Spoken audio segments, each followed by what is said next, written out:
第一集 Daniel 同 Rafa 做嘅 Makeup Masterclass， 我會教大家遮黑眼圈同埋淚溝，用28號掃攞咗 Color Corrector 點印咗喺眼圈最深色嘅位置，個力度咧係輕輕拍上去嘅啫，唔使攞得太多。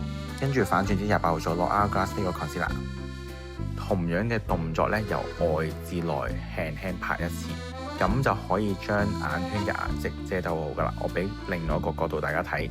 如果你有條眼紋嘅話咧，就喺條眼紋嘅下面先至好擺 concealer 同埋 corrector。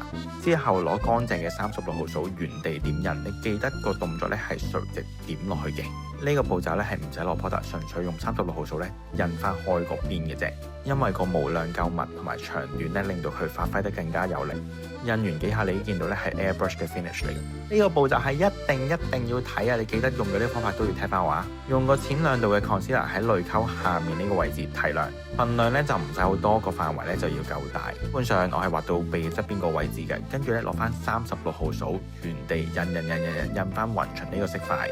俾個側面大家睇，你攞支掃咧係要呢個角度斜啲差唔多75度角咁樣揸住，然之後咧就垂直篤，個邊咧就會散開噶啦。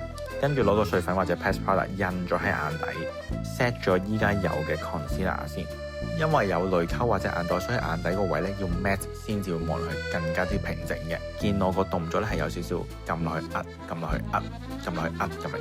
你預呢度咧遮到80左右，你攞翻啱啱淺色個 concealer 做提亮嗰個，擺喺淚溝眼頭最深呢個陰影嘅位置，輕輕點咗上去，然之後攞36號掃原地點印，咁就已經可以做到個好平靜嘅效果啦。